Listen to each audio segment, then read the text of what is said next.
I'm delighted to be joined today by Matthew Pollard, co-founder at Archax. Matthew, how are you?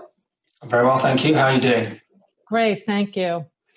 With all the attention DeFi has gotten lately, how have security tokens fared, and what's happening at Archax? Yeah, so DeFi is a very hot area at the moment. It feels like security tokens really started to come to the fore in 2018, and lots of work has been going on all across the world in the security token space. There were the first movers like Tzero, and then there are kind of other exchanges across other countries, including Archax. And I think you'll see, if you look at the security token space's market cap, and if you look at the volumes, you'll see a trend upwards. And I think the last 3-4 months, it's really started to explode the space, I guess, as people get a bit more familiar with what the technology means and how to interact with it. And I know that the Tzero token and the Overstock token have both performed extremely well over the last 3 months. As it relates to Archax, so we started this journey in February 2018, and the goal was to build a regulated venue in London that ticks the boxes for institutions to get involved in trading things that exist on blockchain, whether that's Bitcoin, whether it's security tokens. And our focus for the last 2 years has been on securities and security tokens. And the remit of the venue is split into 3 buckets. One is we have gone after permissions with the regulator to become a broker, so we can arrange deals and make deals. The second is we've gone and applied for permissions to be a custodian. So we're going to be CAS 6-7 custodian, which means we can custody client cash and we can custody our clients' assets. And our clients' assets are on the blockchain. So we are like a bank, but we don't have a full banking license. And then the final, most important permission that we've gone after, and that's been the most complex and has never been done before, is to have a multilateral trading facility designation, which is an exchange designation in Europe for securities that exist on blockchain.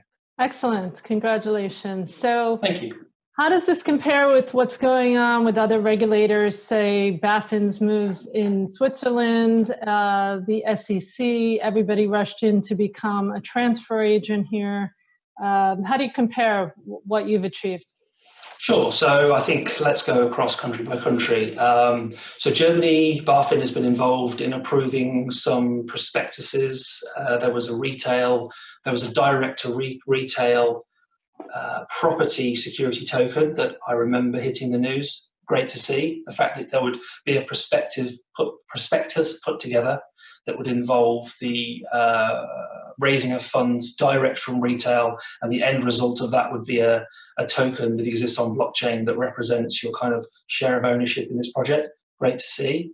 Now in the US, yes, you've seen places like Vitalo, Securitized, TokenSoft go after the transfer agent designation.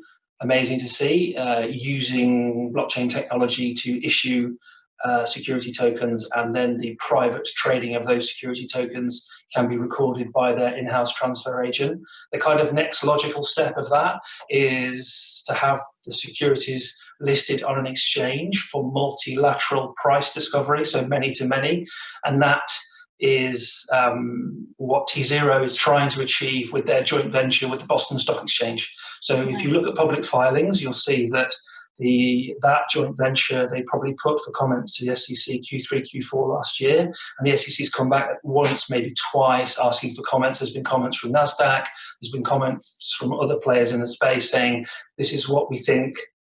They're very interesting reads. I recommend them to anybody, and they're public if you go on SEC Edgar. So if and when Tzero pull that off, that will be the first, per my understanding, multi-to-multi price discovery venue in the US using kind of the Boston Stock Exchange's setup. And then outside of Germany and the US, talk out of other jurisdictions like Liechtenstein approved a multilateral trading facility recently for crypto, but not for securities. That's a key differential. Switzerland is always far ahead with their thinking and their documents and their prospectuses. I can't think of anything off the top of my head around kind of approval, but obviously Switzerland has SDX, a massive company with loads of resources who've done amazing things with R3 Corda around the kind of front to back capital markets, blockchain issuance stuff. Right. And then the regulator doesn't really have jurisdiction over which technology you choose to use, right? Yeah, that's right. So the FCA say that they are technology agnostic. And, I've dealt with the FCA in my previous career. I was involved in hedge funds. I was involved in regulated activity. And so, I've done things with the FCA before, but going through this process across all these different permissions has certainly been an experience. And the FCA they are technology agnostic. They want to make sure people are protected. They want to make sure that you're doing things the right way and you're following the regs. But they also want to embrace innovation. And if you look at the amazing FCA sandbox, you can see that they're now up to the 6th cohort, and you can see the kinds of companies that have gone in across the prior cohorts, that there are blockchain companies in there. Now, we spoke to the FCA at the beginning about the FCA sandbox, and because of the size of our application and the complexity of the 3 different areas that I spoke about earlier, especially the multilateral trading facility, we did not go in the sandbox. We instead have a case manager at the FCA, and we have kind of relationships across the different teams that we've built on, and we've engaged with them over the last 2 years. And so if we ever wanted to kind of take our permissions and do something very discrete end to end with them, then we would apply to go in the sandbox. But for now, for all the things that we want to do around security issuance and security custody, we think we have everything we need. But yes, they are technology agnostic, and they have a track history of embracing innovation for sure. So let's switch gears and talk about the demand side, because traditionally you would hear most investors saying, well, there was no demand because the assets that were coming to market had an adverse selection issue, or the people who would normally buy these tokens are really just interested in crypto trading, or you'd hear various narratives. What actually, can we debunk those myths now, finally, and say, that the demand side has picked up? And if so, then what particular projects have been the most interesting?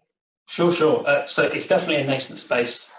It's definitely a nascent space around the wrapper, the technological wrapper that is security tokens. So bringing a security into existence that exists on a distributed database in a regulated way is a nascent space. And so there are kind of hurdles to people understanding how things need to be done, but you've just got to see the great work done by TokenSoft and Securitized in the US and GlobalCap in the UK to see that it's a process that's seen and respected by the SEC and the FCA respectively. These guys have done great work with them.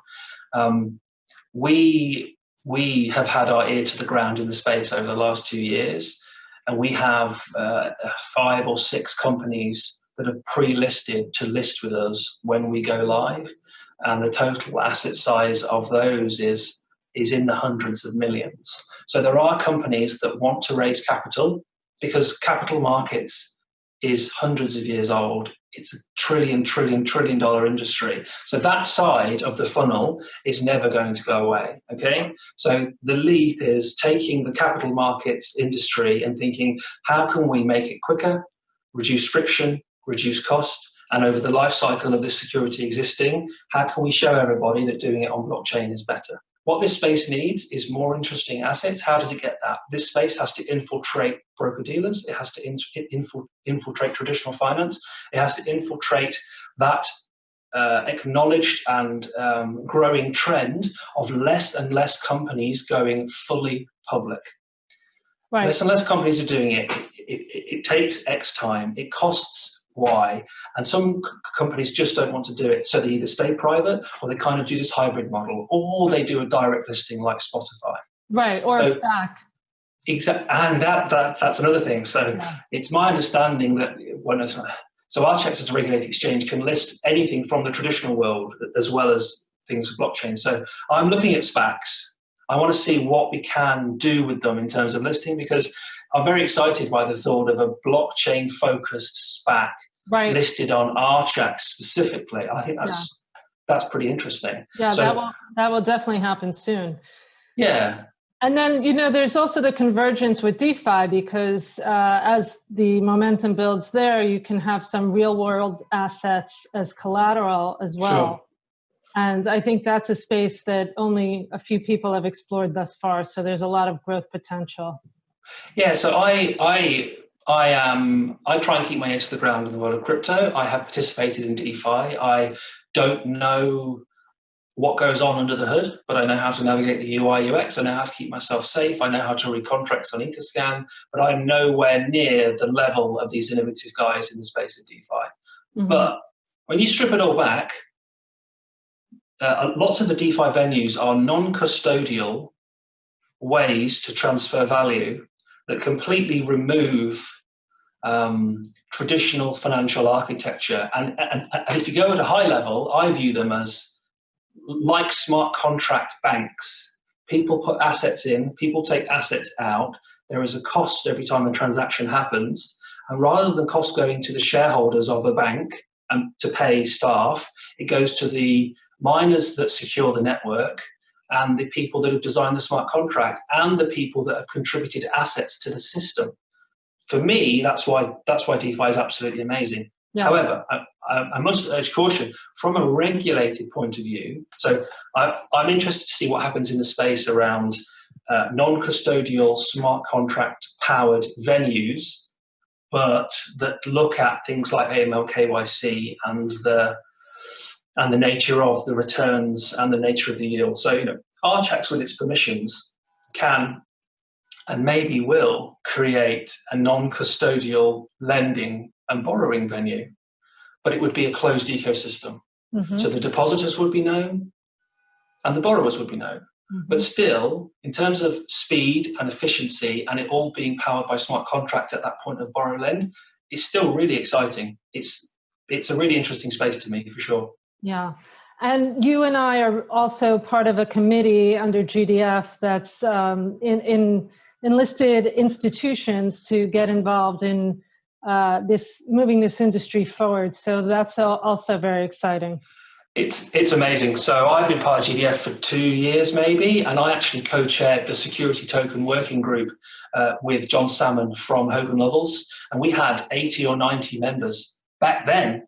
Right. From places like Circle and Coinbase and banks and law firms. And we kind of had to marshal everybody's ideas from all over the world. And we put together the GDF security token attestation, or whatever, the code of conduct that you have to attest to if you choose to. And now to see this latest thing coming from GDF, there's even bigger names there. So this space isn't going away. And I've been talking to banks and law firms about this since I started the Archax journey, and I've also been learning along the way. But banks look at this as a potential threat to see how they're going to be disintermediated by firms that embrace blockchain quicker than they can do because they are an incumbent. Right. But they also see the creation of securities on the blockchain as a potential cost saver for them as a business. Right. So if they start dealing in client securities and custodying client securities and trading client securities, all that exist on a blockchain, they think from a middle and back office point of view, there could be savings there. And one of the concepts of Archax is that the output from the trading on our regulated venue will exist on a distributed ledger, mm-hmm. which means the people that buy, the people that sell, and those respective buyers and sellers, prime brokers, administrators, key interested parties, they can be given permission to see the output of our venue on that distributed ledger. So then you have this kind of, rather than everyone sending files to each other and reconciling down this chain of service providers and stakeholders in traditional financial services, if people want to, the output from Archax in a permissioned way, powered by R3, will be there for everyone to see. And if people embrace that, and it's obviously up to the institutions to embrace that, we think it could be quite interesting. Yes, and hence the amount of banks on our committee now. That's right. So we'll just leave it with transparency, automation, liquidity, and 3 simple things for people to remember. Thanks so much for being with us today.